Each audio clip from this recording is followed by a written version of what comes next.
Hi hello అందరూ బాగున్నారా? నేను మీ సంజన. నేను కూడా చాలా బాగున్నాను. మీరందరూ కూడా బాగుండాలని నేను మనస్ఫూర్తిగా కోరుకుంటున్నానండి. ఈరోజు రెసిపీ అయితే స్పెషల్ రెసిపీ. ఇప్పుడు గణేష్ మండపాల దగ్గర వాటి దగ్గర ఇంట్లో పూజకి మనం టెంకాయలు యూస్ చేస్తూ ఉంటాం కదా, ఆ టెంకాయలతో పాలతోన ఈ రెసిపీ అయితే చేస్తున్నాను. కొబ్బరి పాలతో పులావ్ చేస్తున్నానండి. అదిరిపోయే టేస్ట్ వచ్చింది. ఆసామ్ ఉందండి. అందరూ అయితే ఎంత బాగా మెచ్చుకున్నారో మా ఇంట్లో వాళ్ళందరూ. మీరు కూడా ఒకసారి ట్రై చేసేయండి. దానికైతే ముందుగా నా ఛానల్ని ఎవరైనా సరే కొత్తగా చూస్తున్న వాళ్ళు సబ్స్క్రైబ్ చేసుకుని పక్కనే ఉన్న బెల్ ఐకాన్ని ప్రెస్ చేయండి. అలానే మీకు వీడియో నచ్చినట్లయితే లైక్ చేసి మీ ఫ్రెండ్స్కి షేర్ చేయండి. ముందుగా ఇలా ఒక టెంకాయ మొత్తం కొబ్బరిని టెంక నుంచి సపరేట్ చేసేసి ఇలా మిక్సింగ్ జార్లో వేసుకొని మెత్తగా మిక్సీ పట్టుకోవాలండి. మిక్సీ పట్టుకున్న తర్వాత ఒక గిన్నెలోకి జాలిగంట పెట్టుకుని ఇలా వడపోసుకోవాలి. చూసారు కదా, కొబ్బరి ముక్కల్ని చిన్న చిన్న పీసెస్గా కట్ చేసుకుని ముందుగా వాష్ చేసుకుని ఇలా మిక్సీ పట్టుకున్న తర్వాత దాని నుంచి కొబ్బరి పాలని ఇలా పిండి పక్కన పెట్టుకోవాలి. ఎందుకంటే మన సరిపోయే అంత కూడా మనం కొబ్బరి పాలని దీని నుంచి తీసుకోవాలి కాబట్టి ఇలా కొద్ది కొద్దిగా ప్రెస్ చేస్తుంటే కొబ్బరి పాలు అనేవి కొబ్బరి నుండి సపరేట్ అయిపోతాయి. ఇలా కొబ్బరి పాలని సపరేట్ చేసిన తర్వాత మిగిలిపోయిన పిప్పి ఉంది కదా కొబ్బరి, ఇది మళ్ళీ మిక్సింగ్ జార్లోకి వేసుకొని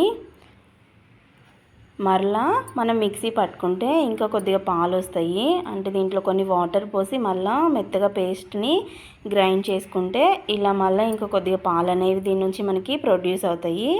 కాబట్టి ఇలా మనకి సరిపడినన్ని పాలు తీసుకుని ఈ పిప్పి అయితే ఏదైతే ఉందో అది మనం వేస్ట్గా పడేయకుండా దీన్ని మనం మొత్తం మంచిగా డ్రై చేసి ఆరబెట్టుకుంటే ఇదే మనకి కోకోనట్ పౌడర్ కూడా అవుతుందండి. ఇప్పుడు వర్షాలకి ఎండ రావట్లేదు కాబట్టి నేను కోకోనట్ పౌడర్ చేయట్లేదు. సో ఈ వేస్ట్ని పడేస్తున్నాను. ఇలా కొబ్బరి పాలు తీసి పక్కన పెట్టుకున్న తర్వాత ఒక పెద్ద సైజు ఆనియన్ కట్ చేసుకుని అలానే 4-5 పచ్చిమిర్చి ఇలా పొడవుగా కట్ చేసుకుని కొత్తిమీర పుదీనా కూడా మంచిగా వాష్ చేసి ముందే పక్కన పెట్టుకుని స్టవ్ ఆన్ చేసి ఒక బౌల్ పెట్టుకుని ఇలా నూనె కొద్దిగా అంటే ఒక 2 టేబుల్ స్పూన్ల నూనె వేసుకుని కొద్దిగా సాజీరా, బిర్యానీ ఐటమ్స్ మొత్తం లవంగా, దాల్చిన చెక్క, బిర్యానీ ఆకు, మరాఠీ మొగ్గ, జాపత్రి ఇవన్నీ కూడా ఒక్కొక్కటిగా 2-2గా అంటే మీరు ఎంతమందికి అయితే చేస్తున్నారో దానికి తగ్గ క్వాంటిటీ మీరు వేసుకోండి. నేనంటే ఇద్దరికే చేస్తాను కాబట్టి కొద్ది కొద్దిగా చేస్తున్నాను. అలానే ఇలాచీ వేయడం వల్ల మనకి టేస్ట్ మంచిగా వస్తుంది, స్మెల్ కూడా చాలా బాగుంటుంది. ఇలా మనం ముందుగా కట్ చేసి పెట్టుకున్న ఆనియన్స్ అలానే పచ్చిమిర్చి వేసి కొద్దిగా వేగిన తరువాత వీడియో మీరు ఎక్కడ స్కిప్ చేయకుండా చూడటం వల్ల నేను చేసిన ప్రతిదీ కూడా మీరు అలానే సేమ్ చేస్తే సేమ్ టేస్ట్ టెక్స్చర్ అనేది వస్తుందండి. కాబట్టి మీరు వీడియో ఎక్కడ స్కిప్ చేయకండి. చూసారు కదా, లాస్ట్లో కొద్దిగా కస్తూరి మేతి కూడా వేయండి ఇలా స్మాష్ లాగా చేసి. ఇలా వేసిన తరువాత కొత్తిమీర పుదీనా కూడా వేయాలి. ఒక 2 నిమిషాలు ఇలా మనం మూత పెట్టి మగ్గనిస్తే ఆనియన్స్ అనేవి మంచిగా మగ్గుతాయండి. ఈలోపు మనం రైస్ని అయితే కడిగి పెట్టుకుందాము. దీనికోసం మనం రైస్ ముందే నానబెట్టాల్సిన అవసరం లేదు. నేనైతే బాస్మతి రైస్ తీసుకుంటున్నాను. మీరు నార్మల్ రైస్తోనైనా చేసుకోవచ్చు. చూసారు కదా, ముందు నేను 2 గ్లాసుల బాస్మతి రైస్ని వాష్ చేసి నానబెట్టుకుని పక్కన పెట్టుకున్నాను. ఇందులోనే కొద్దిగా అల్లం వెల్లుల్లి పేస్ట్ వేసి ఆనియన్స్ ఇలా మగ్గిన తర్వాత కొద్దిగా అల్లం వెల్లుల్లి పేస్ట్ అలానే కొత్తిమీర పుదీనా వేసి ఒకసారి తిప్పి ఒక 2 నిమిషాలు వేగనివ్వండి.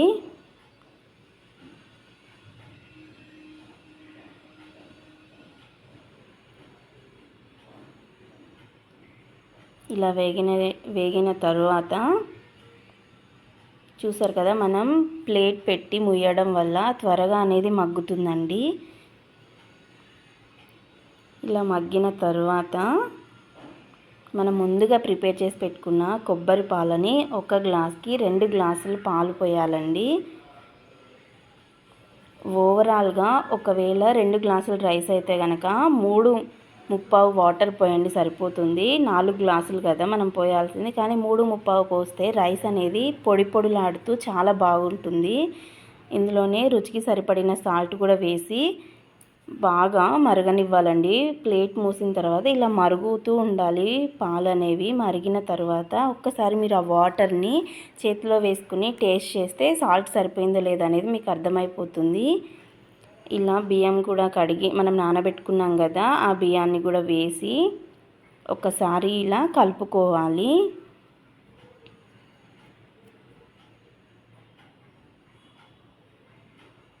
ఇలా కలిపిన తర్వాత మనం జస్ట్ కొద్దిగా వాటర్ అనేవి తీసుకుని ఇలా టేస్ట్ చేస్తే మనకి సాల్ట్ సరిపోయిందా లేదా అనేది మనకి తెలిసిపోతుంది. ఈ స్టేజ్లో మనం సాల్ట్ అడ్జస్ట్ చేసుకోవచ్చు. చూసారు కదా, మధ్య మధ్యలో ఇలా కలుపుకుంటూ ఉండాలి. కలిపిన తర్వాత మొత్తం స్పైసెస్ అనేవి రైస్ మొత్తానికి పడతాయి కాబట్టి ఎక్కువసార్లు కలపకూడదండి. ఎక్కువసార్లు కలిపితే విరిగిపోతుంది రైస్ అనేది. చూసారు కదా, ఫైనల్గా మనకి కొబ్బరి పాల పలావ్ అనేది రెడీ అయిపోయింది. ఎంత టేస్టీగా, చూసారా ఎంత పొడి పొడిలాడుతూ వచ్చిందో. ఇలా ప్లేట్లో సర్వ్ చేసుకుని మనం నాన్ వెజ్ కర్రీతోనైనా, లేదు అని అంటే మనం జస్ట్ ఆలు కర్రీతోనైనా సర్వ్ చేసుకుని తింటే సూపర్గా ఉంటుందండి. నేనైతే చికెన్ కర్రీతో సర్వ్ చేసుకుని తిన్నామండి. మా ఫ్యామిలీ మెంబర్స్ అయితే ఆసమ్ ఉందని ఒక్కటే మెచ్చుకున్నారు. సో మీరు కూడా ట్రై చేసి మీ ఫ్యామిలీ మెంబర్స్ మీకు ఏమైతే ఫీడ్బ్యాక్ ఇచ్చారో నా కామెంట్ సెక్షన్లో కామెంట్ చేయండి. మరిన్ని రెసిపీస్ కోసం నా ఛానల్ని సబ్స్క్రైబ్ చేయడం, బెల్ ఐకాన్ ప్రెస్ చేయడం అస్సలు మర్చిపోవద్దు. Thank you for watching. Bye.